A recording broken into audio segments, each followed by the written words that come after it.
February 1943, Central Tunisia. A German command vehicle crawls up a low desert ridge as the sun begins to rise. The engine coughs with every gear change. Inside, the fuel gauge trembles just above empty. One wrong turn, one delay, and the vehicle will die where it stands. Below them lies Kasserine Pass, quiet now, almost peaceful. No gunfire, no movement, just wind brushing across sand and rock. Then, the ridge falls away. The officers lean forward instinctively. Binoculars rise, lower, rise again. The desert floor is covered in metal drums, hundreds of them, perfectly aligned, row after row stretching into the distance, catching the early light like dull silver. Fuel, not a small cache, not a field reserve. An entire American supply depot, abandoned intact. For several seconds, no one speaks.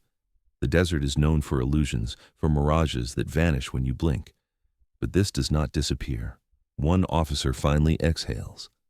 My God, they have been rationing fuel by the leader, measuring operations by what the tanks can barely reach. And the enemy has simply driven away from this. In that silence on the ridge, relief mixes with disbelief, and with something far more unsettling. If this much fuel can be left behind, what does that say about the war they are fighting? The vehicle rolls closer, tires crunching over gravel and sand. The depot grows larger with every meter, and still no one fires a shot. No guards, no demolitions, no smoke rising from burning fuel. Only silence. German officers step out into the cool morning air. One of them walks forward slowly, as if afraid the scene might dissolve if he moves too quickly. He kicks the nearest drum with the toe of his boot. Solid steel. Real. More officers fan out, counting under their breath. 1 drum, 2, 10, 50, hundreds. They begin to realize what they are looking at. American fuel drums, 55 gallons each, stacked with almost obsessive order. Not hidden, not dispersed, not camouflaged. Simply placed, labeled, and left behind. Someone mutters that it must be a mistake, a partial dump, a decoy, something abandoned in haste that was meant to be destroyed later, but the numbers refuse to shrink. The calculations are simple, and they are terrifying. The depot contains roughly 57,000 gallons of fuel, enough to operate an entire panzer division for weeks. More gasoline than many German formations have seen delivered since the war began. For months, the Afrika Korps has been surviving on desperation. Convoys from Europe are intercepted before they reach Africa. Those that arrive must unload under air attack, then move supplies over more than 1,000 kilometers of desert, burning precious fuel just to deliver fuel. Often, more gasoline is consumed transporting supplies than is delivered to the front. German crews have learned to coast downhill with engines off, to push start trucks to save batteries, to siphon fuel from wrecks with religious care. Every liter matters.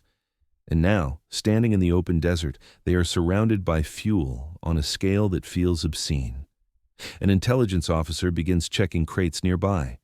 Inside are rations, white bread, canned meat, coffee, chocolate, medical supplies still wrapped in paper, items German soldiers have not seen since 1941. This is not a desperate army scraping by.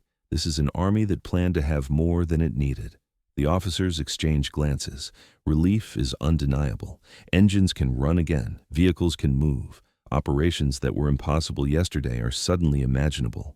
But the longer they stand among the fuel drums, the harder it becomes to enjoy the discovery.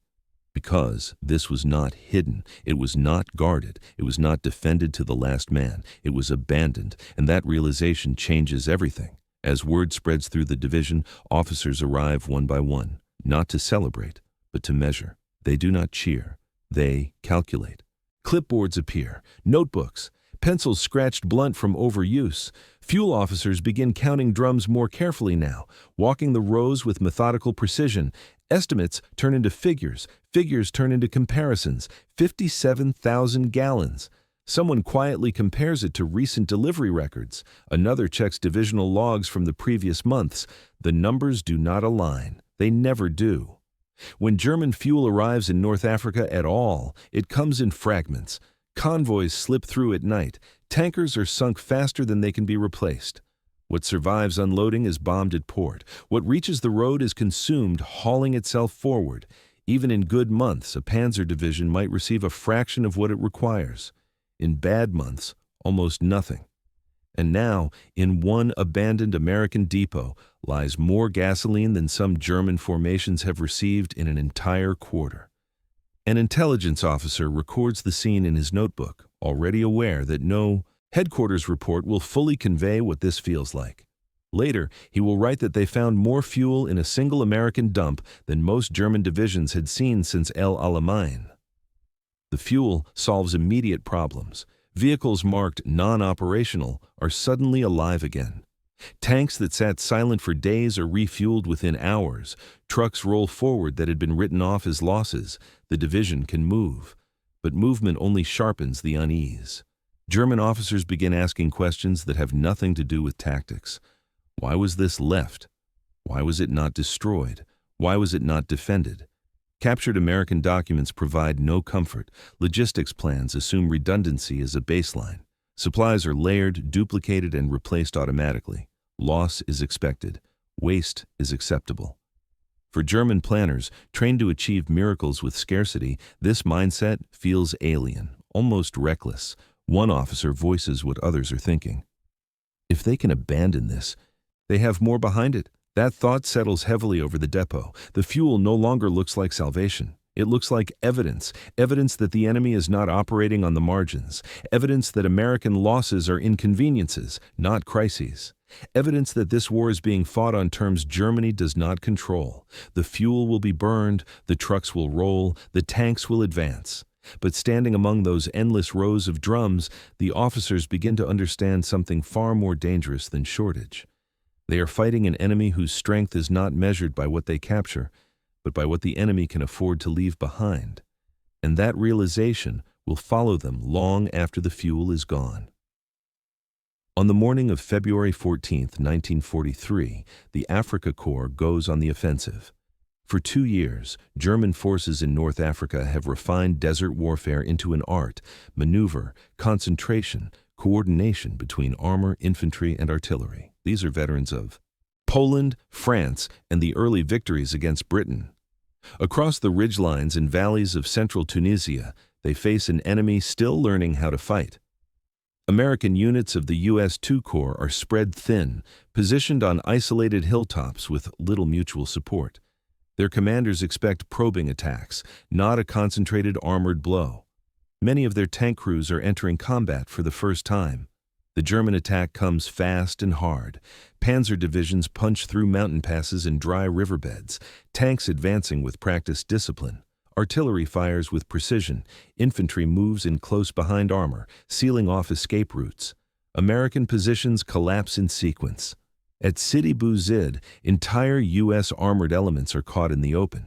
M3 Lee and Grant tanks, tall, awkward, with hull-mounted guns, are exposed as they attempt to maneuver. German gunners pick them apart methodically. One American battalion loses nearly all its tanks in a single engagement. The destruction is not chaotic, it is systematic.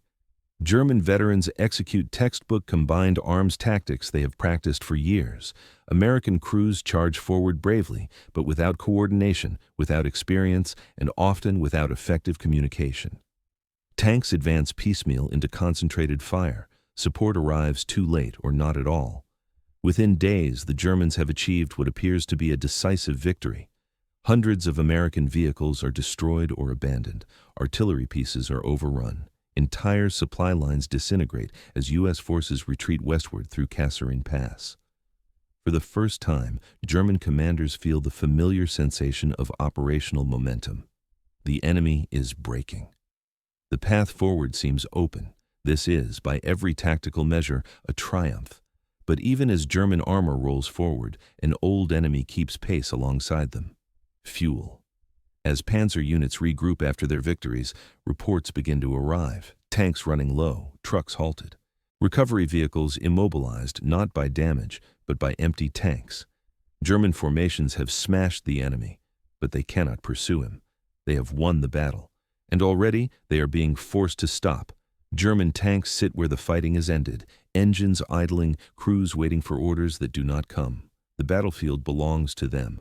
Wrecked American vehicles burn in the distance, prisoners are being gathered, maps show open routes deeper into Tunisia. And yet the advance slows, then stops.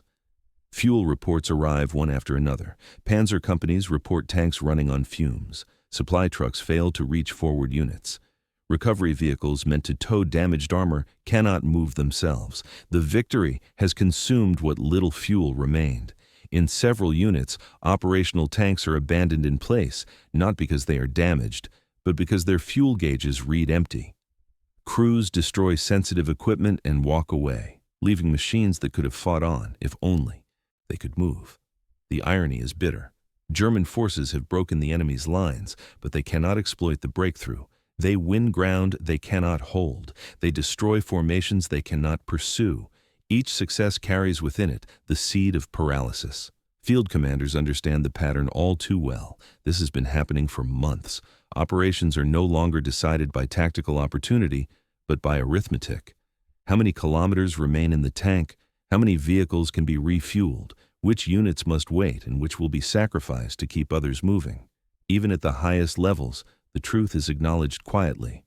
Desert warfare has reduced strategy to a simple calculation: fuel required versus fuel available. The Afrika Korps has mastered maneuver warfare. Its officers are among the most experienced in the world. But experience cannot conjure gasoline out of sand. Victories now feel incomplete, fragile, temporary. Every battle is won on credit, and every kilometer gained brings the realization that there may be no fuel left to spend on what comes next.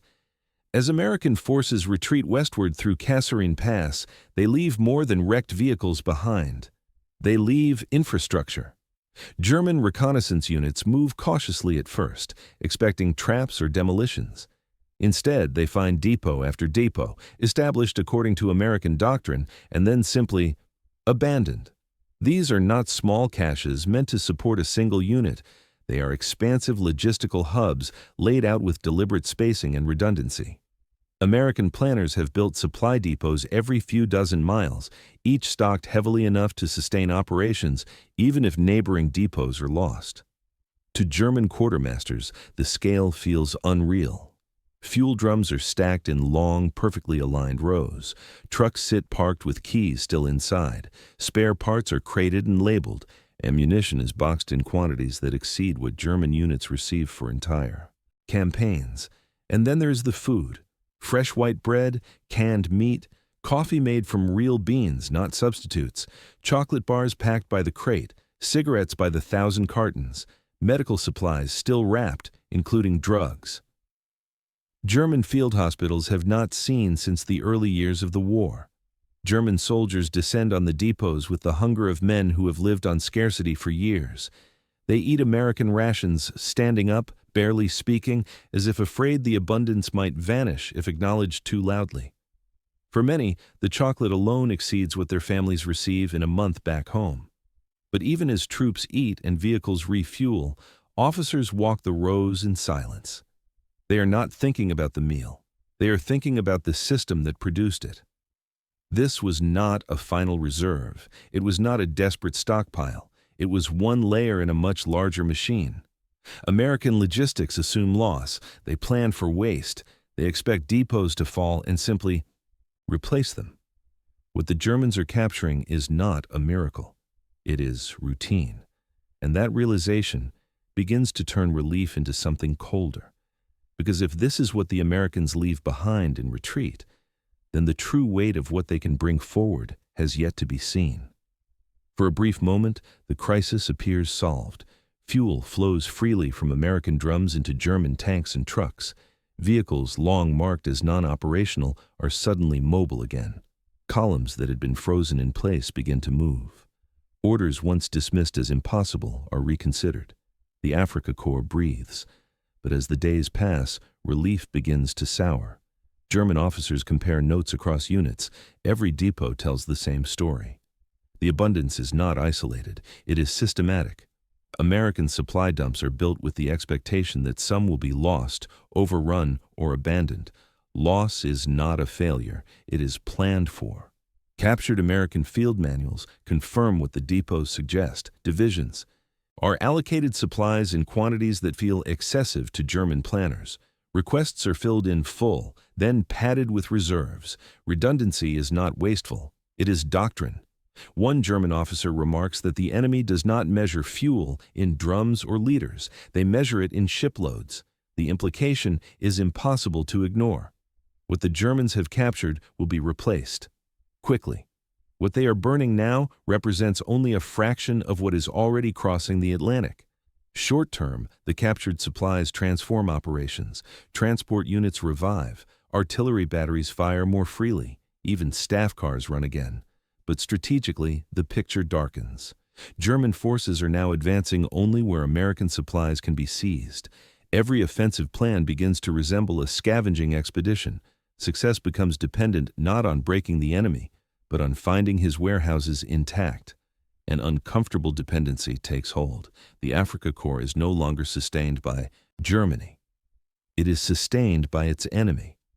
And with each captured depot, the contradiction deepens. The Germans must win battles to survive. The Americans can lose them and grow stronger. Standing amid the fuel drums and ration crates, the realization settles in quietly, but with crushing weight. This war is no longer about who fights better. It is about who can afford to keep fighting. Among the fuel drums and ration crates, German intelligence officers find something even more unsettling than gasoline: paper, folders abandoned in haste, shipping manifests, logistics summaries, unit requisition forms stamped and approved without hesitation, documents that were never meant to be seen by the enemy, because the enemy was never expected to care. At first, the figures seem exaggerated, too large, almost careless. Then they begin cross-checking. The numbers hold. American divisions are allocated supplies on a scale that feels fantastical to German planners, where German units operate on carefully calculated minimums. American units receive everything they request, plus reserves. Losses are assumed. Replacement is automatic. Captured forms show fuel allocations that exceed entire German monthly deliveries. Ammunition expenditures that German artillery officers would consider criminal waste are listed as routine. More disturbing still are the timelines. Vehicles destroyed in battle are already scheduled for replacement. Equipment lost is not mourned, it is reordered. Shipping schedules indicate that what was abandoned at Kasserine will be replaced within weeks. German officers sit with these documents spread across tables, running the numbers again and again, hoping to find an error. There is none. One report details production figures from the United States itself. Tank output measured not in dozens but in thousands, truck production that dwarfs the entire German motor pool, aircraft numbers that exceed German totals before the quarter is even finished. The implications are devastating. Every German tank destroyed represents a trained crew that took years to replace. Every experienced mechanic lost leaves a gap that cannot be filled. The Afrika Korps is bleeding veterans it cannot afford to lose. American losses, by contrast, are absorbed by a system designed for replacement. Crews arrive trained, vehicles arrive crated. Losses are treated as data points, not disasters. A German officer writes later that this was the moment the war changed shape. They were no longer fighting tactics, they were fighting production curves. No maneuver could outflank this, no brilliance could disrupt it. The outcome was not decided by what happened at Kasserine Pass, but by what was happening in factories an ocean away. Standing over captured paperwork in the Tunisian desert, German intelligence realizes the truth too large to report plainly. They are not facing an army that can be defeated in battle. They are facing a machine that replaces itself faster than it can be damaged. And once that truth is seen, it cannot be unseen. In the weeks that follow Kasserine Pass, the Afrika Korps begins to change in ways no one would have believed possible at the start of the campaign. German transport columns roll forward on American trucks. Their crews learn to maintain vehicles stamped with foreign markings. Spare parts are scavenged from abandoned depots because German replacements no longer arrive. By late February, captured vehicles make up the majority of Rommel's transport. The American 2.5-ton trucks, nicknamed Jimmies by German soldiers, are prized above all else. They are more reliable than German models, easier to repair, and plentiful in the abandoned supply areas. Fuel continues to come almost entirely from enemy stocks. Artillery units fire ammunition taken from American dumps. Medical stations rely on captured supplies.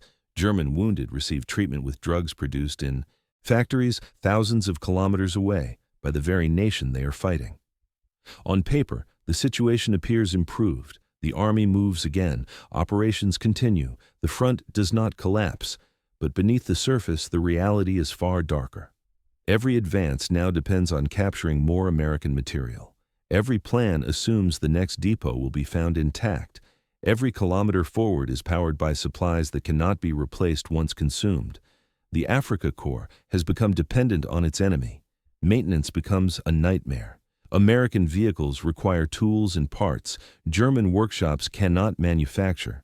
Crews are forced to improvise, cannibalizing one truck to keep two others running. When breakdowns occur far from captured depots, vehicles are simply abandoned. The abundance that once felt like salvation turns into a burden. Equipment accumulates faster than it can be sustained. Wrecked American vehicles begin to litter German positions, not destroyed by combat, but immobilized by neglect, missing parts, or simple exhaustion.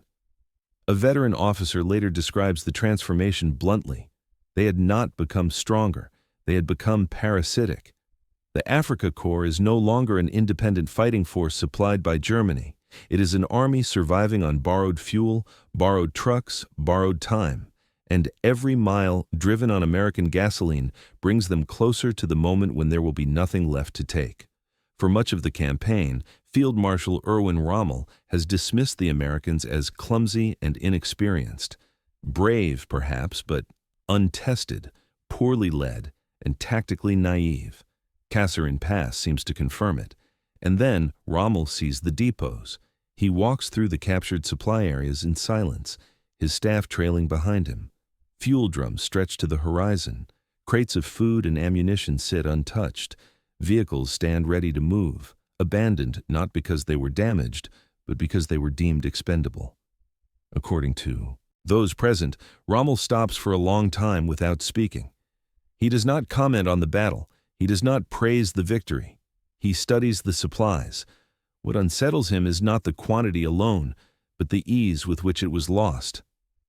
Rommel understands immediately what many of his officers are only beginning to grasp. This abundance is not exceptional. It is structural. It reflects an enemy whose strength lies not in brilliance or daring, but in capacity. In a report sent to Berlin days later, Rommel's tone changes. The Americans, he writes, are militarily inexperienced, but materially overwhelming. They learn quickly, he warns, and they can afford mistakes that Germany cannot. Time, he concludes, favors them absolutely. It is a rare admission from a commander known for audacity and confidence. But Rommel has always been a realist. He sees now that no tactical victory can alter the balance revealed at Kasserine. Even perfect execution only delays the inevitable. Every day, American strength grows. Every day, German strength diminishes. The battlefield has not decided this war. The factories already have. After Kasserine, the war in North Africa no longer feels like a contest of maneuver. It feels like subtraction. Every German loss now carries a weight that cannot be ignored. A destroyed tank is not just steel and machinery. It is a veteran crew that took years to train. A mechanic killed by bombing is not easily replaced. An experienced officer lost in battle leaves a void that no emergency promotion can truly fill. For the Afrika Korps, attrition is irreversible. American losses tell a different story. Captured communications reveal replacement schedules that border on the surreal. Fresh crews are shipped across the Atlantic by the thousands. Vehicles arrive crated and ready. Units shattered in one engagement are rebuilt in weeks, sometimes days. The Germans begin comparing timelines. A German panzer crew takes years to form, train, and harden in combat. An American crew can be replaced within a single training cycle. A German tank destroyed may not be replaced for months, if at all. An American tank lost in Tunisia is already being replaced before the wreck has cooled. The curves diverge rapidly. American production increases month after month. German production declines under bombing, shortages, and exhausted labor. The gap does not close, it widens. By early 1943, American factories are producing more tanks in a single month than Germany can field in an entire theater. Aircraft roll off assembly lines faster than losses can occur. Trucks are produced by the tens of thousands. The numbers are merciless. This is not a war Germany can fight its way out of. Even flawless tactics cannot compensate for arithmetic that grows more lopsided with every passing week. Every German success delays defeat, but does not alter it. Every American failure becomes a lesson, absorbed by a system designed to learn and expand. A German officer later summarizes the situation with brutal clarity.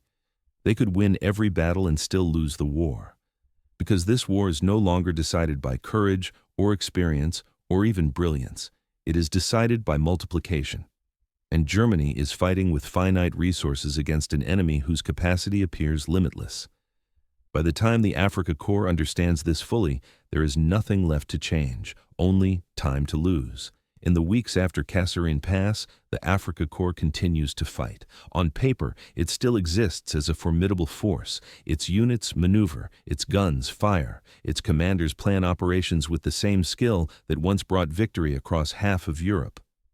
But the character of the army has changed. German units now operate almost entirely on captured material. American fuel powers German tanks. American trucks carry German infantry. American ammunition is fired from German guns. Even staff vehicles run on gasoline taken from enemy depots. What began as opportunistic reuse becomes total dependence. Every retreat by the Americans briefly sustains the German advance. Every abandoned depot buys a few more days, a few more battles. But nothing replaces what is consumed. There are no new convoys, no reserves waiting behind the front. Germany is no longer supplying its army in Africa. The enemy is. This creates a deadly paradox. To survive, German forces must keep winning. But every victory pushes them farther from ports, farther from the few supply lines that still exist, and deeper into reliance on material that cannot be replaced. Captured equipment accumulates faster than it can be maintained. Vehicles break down and are stripped for parts. Workshops improvise repairs using tools taken from American crates. Medical units rely entirely on captured supplies. The Afrika Korps, once the elite of the Wehrmacht, is transformed into an army living on borrowed resources, and everyone knows it cannot last. Senior officers speak openly now, if quietly. They no longer ask how to win the campaign. They ask how long resistance can continue. Weeks, perhaps months if more depots are captured intact. But no one believes in victory. Kasserine Pass, once celebrated as a triumph, takes on a darker meaning. It was the moment German forces proved they could still fight brilliantly, and the moment they learned that brilliance no longer mattered. They had won a battle that revealed defeat was inevitable, and there was no maneuver left that could change the arithmetic. Kasserine Pass becomes a lesson for both sides, but the lessons are very different. For the Americans, the defeat is painful and unmistakable.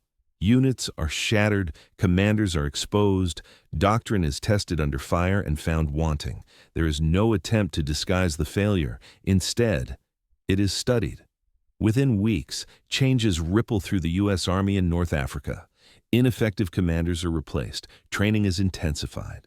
Armor and infantry are forced to operate together, not in isolation. Communications improve. Mistakes are cataloged and corrected with urgency. And behind every reform stands an industrial system capable of supporting it. Losses are replaced, equipment flows forward, new units arrive already trained with the benefit of hard-earned lessons. Defeat becomes education. For the Germans, the lesson cuts deeper. They do not discover that they fought poorly. They discover that fighting well is no longer enough. Kasserine proves that tactical brilliance can still win battles, but it also proves that battles no longer decide wars. Every German improvement extracts a cost they cannot afford. Every loss is permanent. Every success consumes resources that will never be replaced. The Americans learn how to fight. The Germans learn that the war itself has changed. One side emerges from defeat stronger, better organized, and more dangerous. The other emerges from victory with a growing awareness that time, material, and arithmetic are all working against them. By the end of February 1943, both armies understand the truth. Only one of them can afford to learn. In the end, the meaning of Kasserine Pass is not found in maps or maneuvers. It is found in numbers: 57,000 gallons of fuel. That single abandoned depot contained more gasoline than many German divisions received in months. Enough to move tanks, trucks, and guns for days. Enough to keep an army alive, briefly. But it was only a fraction of what the United States was already shipping to North Africa every month.